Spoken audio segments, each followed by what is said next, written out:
Feno roapolo taona androany ny OMAPI na ny ofisy malagasy misahana fizakamanana ara-indostria nisy ary nihetsiky nanamariana izany tetsy amin'ny efitrano ny tetim-pivoarana Anosy ary mbola hitohy amin'ny alalan'ny varavarana misokatra izay tanterahana eny amin'ny foibe ny toerana ambany dia OMAPI ambany dia moa izany ny faharoa sy fahatelo ny volana aprily izao. Roapolo taona izao no nijoron'ny OMAPI na ny atongondra misahana ny fizakamanana ara-indostria eto Madagasikara na dia efa nanomboka tamin'ny fanjanahantany no efa nisy ny fikarakarana ny resaka propriété industrielle. Nisy kosa nefa ny nampiavaka ny Madagasikara. Fa ny nampiavaka ny Madagasikara zany dia itsika raha vita ny fanjanahantany dia niaraka nanangana an'le Office africain et malgache de la propriété industrielle tany amin'ny taona 13 fa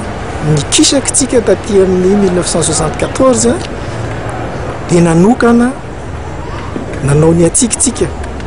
ary nandritry ny roapolo taona teo zany tsika satria taty amin'ny 94 tsika vao natafatsangana ny office zay zany amin'ny voalohany ny tantarany tonga zao ny office roapolo taona izy zay ny zavatra azo resahana dia tsisy afa-tsy ny fiarovana an'ireo mpametraka ireo déposant zany mba ahafahana miresaka azy bebe kokoa. Hatreto dia roa alina mahery ny marika iarovana raha ny voalazan'ny tale général'ny OMAPI. Eo amin'ny 20 000 mahery eo ny marika iarovana amintsika ka manaraka azy dia miaro ny dessin modèle tsika dia ho tonga tsikelikely amin'ny fiarovana an'le invention zay le brevet d'invention ka tsika zany dia mbola ao anatin'ny firenena tany andalam-pandrosoana dia ny zava-dehibe indrindra dia ny fiarovana ny marika aloha. Le crise zany teo ihany ekena satria besaka zavatra nentina fa na zany ara ny tsaromarihana be dia be ny olona avy any ivelany no mamandrika ny marika aty amintsika tsy lasaka eo amin'ny 900 et quelques eo foana amin'ny alalan'le zay le ataontsika hoe protocole de Madrid no miaro ny marika an'zareo aty amintsika.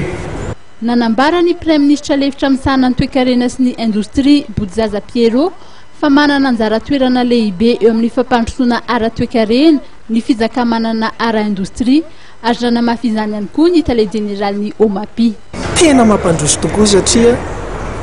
ianao zany tsy maintsy miaro foana ny zavatra foroninao. Ny zavatra misy hatramin'izao tsara zany mijery ny fandrosoana efa vitan'ny olona. Tsara no misintona ny zavatra fa izay no ampiasain'ny olona firenena ny resako eto fa ny may ianao dia ianao miaro sy ianao mahafantatra ny fototra ny zavatra izoroanao. Nanamarika ny fotoanandroany ny fizarana loka ho an'ireo mpamorona mendrika indrindra ka nahazo fankasitrahana tanatin'izany ny fampiarana ny fikarohana mikasika ny fanafody avy amin'ny zava-maniry izay manasitrana aretina maro. Manomboka raha-pitsy moa ary aritra 2 andro dia isy ny varavarana misokatra manodidina ny OMAPI izay tanterahana any amin'ny fobe toerany etsy ambany dia.